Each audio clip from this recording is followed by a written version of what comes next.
Do they sell beer anymore at Junior A games around here? I have to think, those kids will be old enough that you can, have a liquor license in there, no problem, because major junior is no problem. Yeah. But I got to imagine Yeah. high school for a liquor license, I got to imagine that's an Like absolute I remember no-go. going to the Halifax Forum to watch the Olin Exports Oh, yeah. back in when Oh, 2002. 90s, 2000, Yeah. early 2000s, and I'm a kid. Dad takes you, and you look around at the Halifax Forum. 5,000 people on a Wednesday. 6,000, no, not 6,000. 5,600. 5,600 people there on a Wednesday just to see Pictou County come in and play. Were they a team back then, Pictou?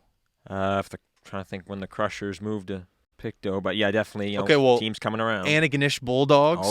Oh yeah. Came to play at the Halifax Forum. and they would have those crowds? Maybe I'm exaggerating a little bit by saying 5,600, but easily Mhm. 4,000 on a Wednesday. When you get your at the Forum when you go and you get your ticket, you gotta usually you sit wherever you want. But I remember easily going into the Forum when I was younger, and you had to sit in your designated seat because there's that many people. And then you look up in the top left. What's the beer garden called up at the Forum? The Wolverine Lounge. The Wolverine Lounge. It's changed its name a couple times, hasn't it? Is it still the Wolverines the Wolverines Lounge? Last time I checked, it was the Wolverine Lounge, like for the old Wolverines, But it's still the Wolverines Lounge. Wolverines Lounge now. Yes, I believe so. And you look up in that corner with 4,000 people in there, and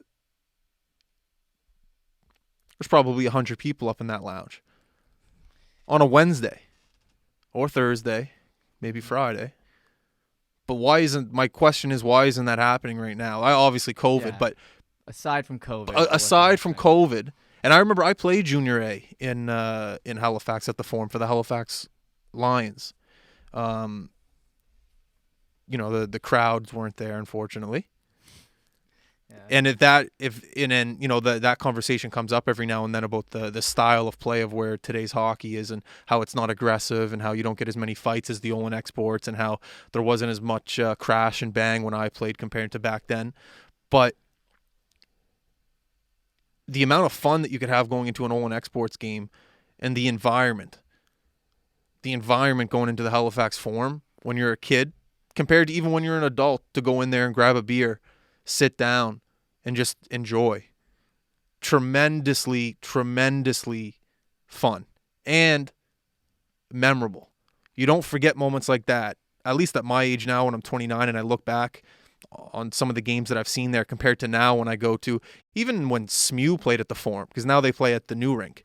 But when you go watch SMU back at the Forum, that's the best hockey in Halifax, and you're lucky if you get 1,000 people in there. Back in the day, when did that rink get built at SMU? 2 years ago? Yeah, a couple years ago. A couple years ago? Were they selling beer at these SMU games? Yeah, I think so. I've had a couple beer watching a SMU game. Yeah. But you don't see any sure. dads in there with their kid. You see kids that are over at the Civic that come over after practice and just happen to catch a SMU game. We just happen to catch it. That's a good point. I mean, Halifax, like you said, even when we had Jim Midgley on, he was talking all about how the crowds would be nuts for him when he was playing at the SMU rink. And What would you rather do? How old are you right now?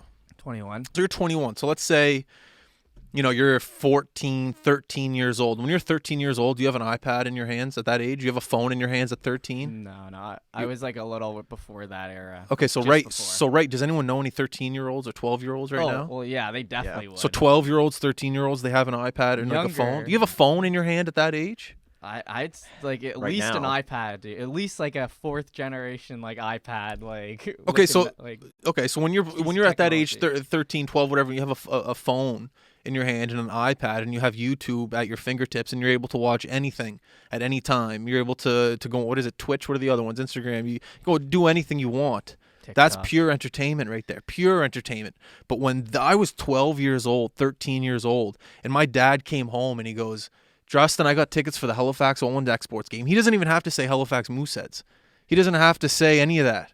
He goes, Justin, we're going to the Forum tonight to watch the Exports, because back then you had a couple Moosehead guys got put down to junior A, so you knew some names. You know what I mean, Mark? Yep. So you saw a couple people, and there's no better feel, especially when your parents tell you that in the morning before you go to school. So you're at school all day, not paying attention to whatever the teacher's saying, and you're just thinking about getting home. You know your mom's probably going to order pizza or something.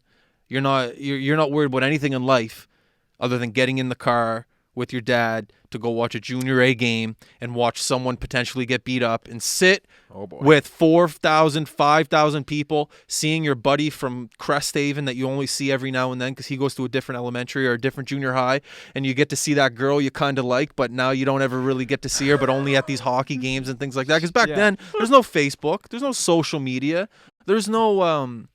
There's nothing. If you want to be able to interact with someone that you have no idea who it is, even as a kid, you had to go out.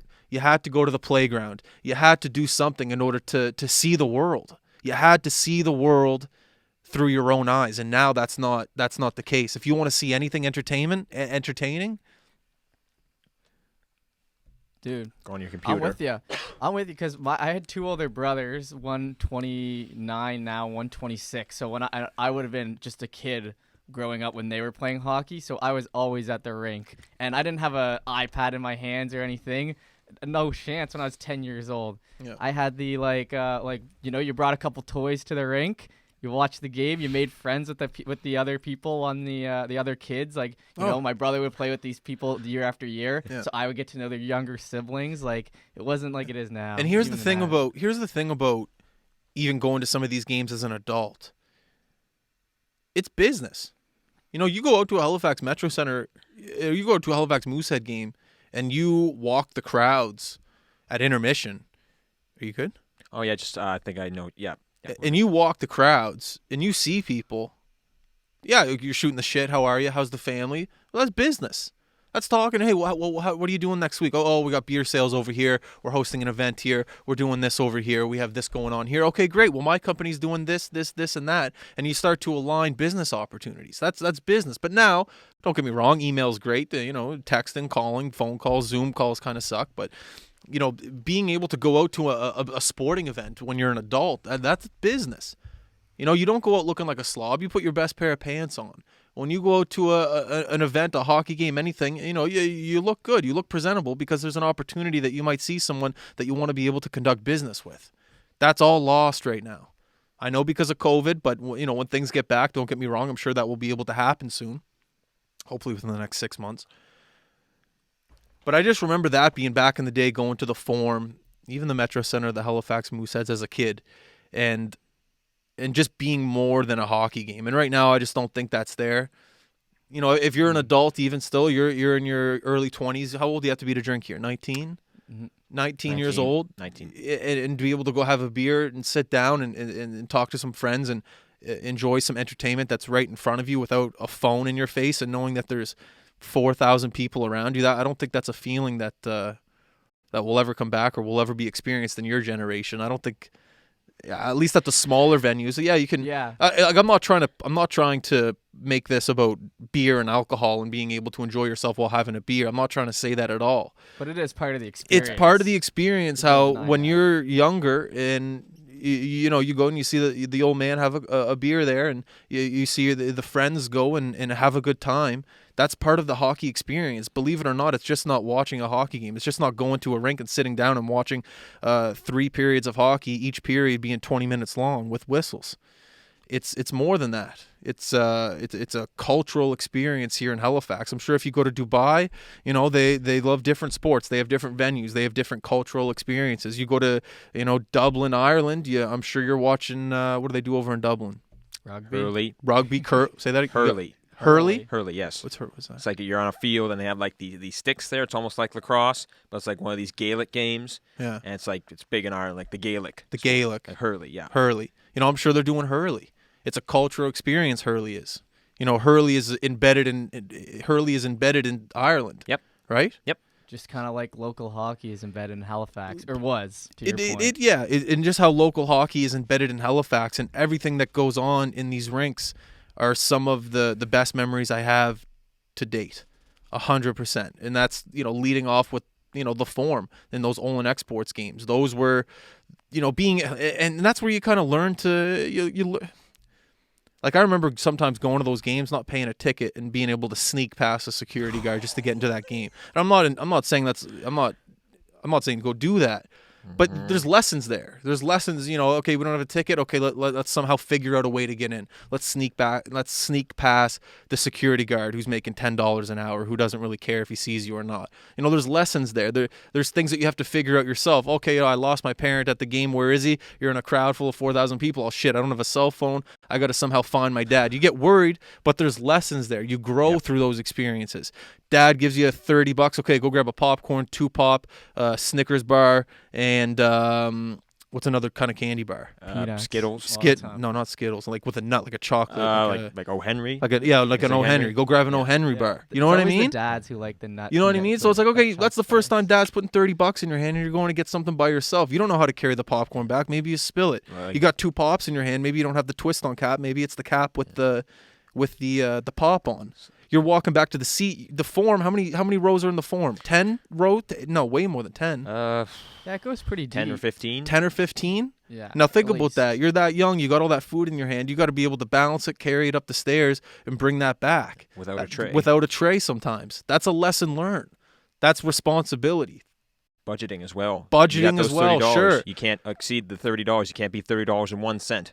It's got to be 30 or less. 100%. So, these are just some of the things that maybe, like me talking right now, I really could be talking out of my ass. I have no idea because, I to be quite honest with you, in my late 20s right now, I don't remember the last time I went to a game and that wasn't a Moosehead game and had a beer or sat down and enjoyed a concert or anything like that. It's one thing that I missed through this COVID. As soon as this is over, my prediction is that restaurants are going to go through the roof. There's going to be a baby boom, guaranteed. As soon as people are allowed back at bars, baby boom is going to be going. There's going to be a baby boom. Watch. 9 months later. 100%. Another baby boom. They're going to be the COVID boom, the COVID babies. Generation C, I hear, is what they're going to be called. Is that yeah? Generation C. Generation COVID. Yeah, after Z, you have C. That's messed up. You know what I mean? That is messed up. So that's one thing I'm really missing lately, and I could be talking out of my ass. But I know I'm not talking out. I know I'm not talking out of my ass with those Junior A games and those and some certain concerts around here. How there's no concerts, which is bullshit. I don't think you're talking out of your ass. I think you have these memories, obviously, and like times like these make you like kind of remember them a little bit more. Like you said, you don't even have the opportunity to do it if you wanted to right now. Yeah. So it'll be interesting, to your point, when this stuff's over. Like maybe instead of like sitting at home on a Thursday night, you'll say, "Well, I did that for a year in COVID. Maybe I should go to this SMU game." 100%. Yeah. That might be something that could come back with this. But that's part of the reason why I want to do this podcast, is because I want the people that are listening to this to understand that we're kind of in a special time right now where things will be back to normal, I think, within the next 6 months. I think the Halifax Metro Center will be packed. Maybe people will be wearing masks in there still, and you will be able to have a drink in there. You pull your mask down, you pull your mask down, you have a sip of beer, then you put your mask back up. Oh yeah. I think that will be happening within the next 6 months. Yep. They know and business. I just want people to listen to this podcast 6 months. Wow, you good? Yep. I just want people to listen to this podcast like 6 months out, like right now, and know that times are going to be changing and maybe going back to normal a little bit. And I have this conversation with my buddy all the time. I'll say his name, Alex Afaris. We're a great buddy of mine. Played for Gatineau. He's your brother. Okay. And, we talk about sometimes the city of Halifax and how it's, there's nothing to do here. No, it's a thing, Mark. It's a thing. Well, there's people, I've been out and about where there's people complain. Yeah. Nothing going on. I've been to this bar 20 times. It's not, I can't do anything. I know you might disagree, Mark, but I'm out in the social scene. Yeah, I know what goes on in the streets of Halifax. I'm tapped in. I have my ear to the, what do they say? The ear to the railway? Fingers to the pulse. My what? Fingers on the pulse of what's Fingers going on the pulse is another Finger- version. Yeah. Ear to the floor, ear to the ground. Is that what it is? Fingers on the pulse. No, it's ear to the railway. What? Yeah, you keep your ear on the rail or something, isn't it? I will two for the same thing, I would think, for that one. But You ever put a quarter on a railway and watch a train go over and it flattens it? Most exhilarating thing of all Isn't time. that how derailments happen? No, not with a quarter.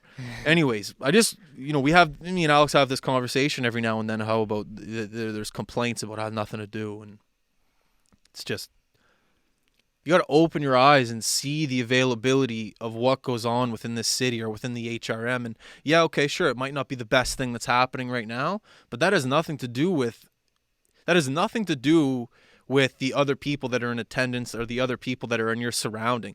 It matters if you're having a good time. If you go to a Sackville Blazers Junior B game and there's 400 people in that rink and they're rowdy, That's a good time. it's a great time. Yeah, that is. It's a great time. Community support behind that team, unbelievable.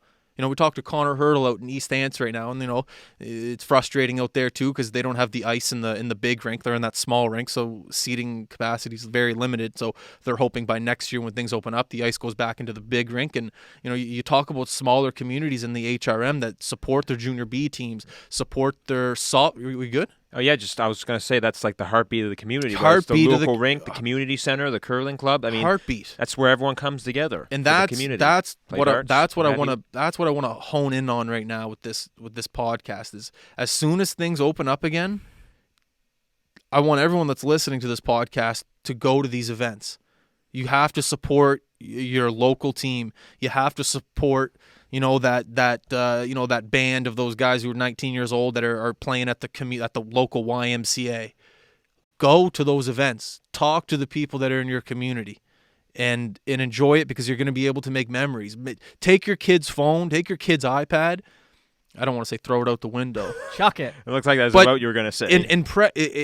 Show your children. I don't have kids. I'm not trying to tell you how to raise your kid or anything like that. Big Daddy Justin. But I do know that who I am today as a person, like me or love me, has a lot to do with not having a phone or an iPad in my hand and seeing the world and going through problems and thinking for myself and facing the world and not facing a phone or an iPad or a laptop. And sometimes I have that problem myself. We all do. It's a phone. It's an iPad. We're all looking at phones, iPads, I mean, laptop. It's embedded us. It's part of our blood. You're the owner of a media company. I'm an owner of a media company. Center of our lives. Keep doing it. But the reason why I think sometimes I'm successful at this is because I have somewhat of a real world experience. I know what people are missing right now in their lives, and I know how to fill that void. I know that there's a lot of people right now hurting because they can't go to a game and see their cousin in New Brunswick play against. That's what's great about our live streaming. You have people from grandmothers in New Brunswick right now that are,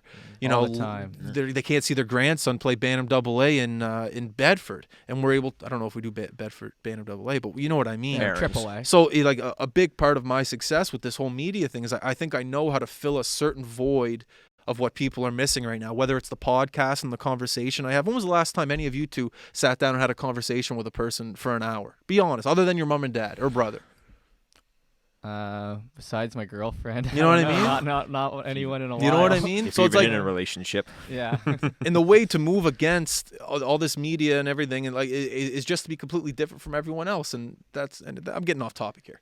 No, I think it's. I think you. But I think you hit something there. But Yeah. if you want to, I think if you're teaching your children how to be successful in life, you got to teach them how to think for themselves because, you know, there's honestly like a part of me right now that's a little upset that this studio looks exactly like Joe Rogan's studio. Well, it's not. I'm not thinking like for myself. I was watching his and going, I want to be like Joe Rogan. I want to be able to do this. I want to be able to do what he's doing. And it's very similar to what his layout is. And that's a product of me watching Joe Rogan a lot and somewhat mimicking him without even noticing. But at the same time, you don't want a red toaster spaceship gaudy thing like he has right now. Yeah, I don't care. That's actually pretty sick. I actually You like that? Yeah, Like it's not it? bad. I don't know. I'm not convinced. Looks like a spaceship or something. I think his, it's cool. his old one I thought was pretty nice. Oh, yeah, that yeah, is it was that better. is similar to You know this, what I mean? but Small. yeah. Yeah. To your point though, I was actually watching an old high button video to like more on the rink side and filling the rinks and all that. I was watching an old high button video, the road to the TELUS Cup. That video you did like with the Max. Oh yeah, when yeah, they yeah. won. Yeah. And like that video actually got me so hyped for just gatherings and like I'd never really been part of a team that would have like a big crowd like that, but I assume you have, where it's like it fills the crowd. It's a big deal when the TELUS Cup's there. You're kind of young. You haven't exactly played in front of a Moosehead sized crowd yet, so those moments are like something that I think you can kind of play to and something that's been missing hugely. I'll tell you right now, for someone who's played in front of crowds, you know, when you play in front of, I've played in front. I think the most I've ever played in front of was maybe like 8,000. and you don't notice the 8,000 people at all. You're focused on the game. It's just like playing a pickup game in Centennial. You're focused on when you got a breakaway. You're not going, look at the 8,000 people here. Yeah. You're focused on the puck and putting it in the back of the net. It's more of a better. I'm telling you right now, everyone that you think you're missing out on playing in a big crowd. It's great. Don't get me wrong. It's great. Wheeling around and warm up, shooting the puck. Maybe you got a girl in the stands. It's a great feeling. But being part of a community within a group of people in a fan setting is one of the best feelings, in my opinion, in the world. Someone asked Jerry Seinfeld once, Jerry, do you want to be an owner of the New York Mets? Because he's a big New York Mets guy, Jerry Seinfeld. And he goes, you got to be nuts. Yeah. The best part about being involved in baseball is the fan aspect. A hot dog, a beer, and a seat. It's the best part of a sporting activity is being able to sit there and root for your team. If you're part of the ownership group, it's stress, it's worry, it's money, it's management, it's signing free agents, it's all that bullshit. He's like, the best part of sports are being a fan. Yeah. And that's one thing I want to hone in on for how much time are we at right now? 25 minutes. Yeah, 25 minutes. So that's one thing you got something? Nope, good. So that's one thing I just kind of want to hone in on is if once this is over, if you're a dad, if you're a mom, and you're listening to this right now, just do me and the company a favor and all the other sporting events that are going on within the HRM is take the phone out of the hands, take the laptop, even if they're going to put up a fight, just reward it with something. Say, okay, listen, little Benny boy, we're going to go to the Dartmouth Dry game today. I got to we're not going to use your phone. We're going to leave this stuff at home right now. We're going to go to a baseball game. And they're obviously going to fight. They're going to put up a stink. So what you do, you put a little reward in front of their face. Who cares? If it's we're going to stop at McDonald's on the way home, get an ice cream and a Big Mac, or what do they call Happy Meal? You know what I mean? So you just put McFlurry, the Oreo for sure. But put something in front of them that will allow them to experience this. That's all I ask. I really don't ask much from this podcast. I just hope that you listen, you tune in, you subscribe, all that good stuff. But from your everyday life, I don't really ask of much. So that's, one thing I really want to hone in on with the first little bit of this podcast is, just do your best to go out and try to experience these things and it'll be worth it for sure.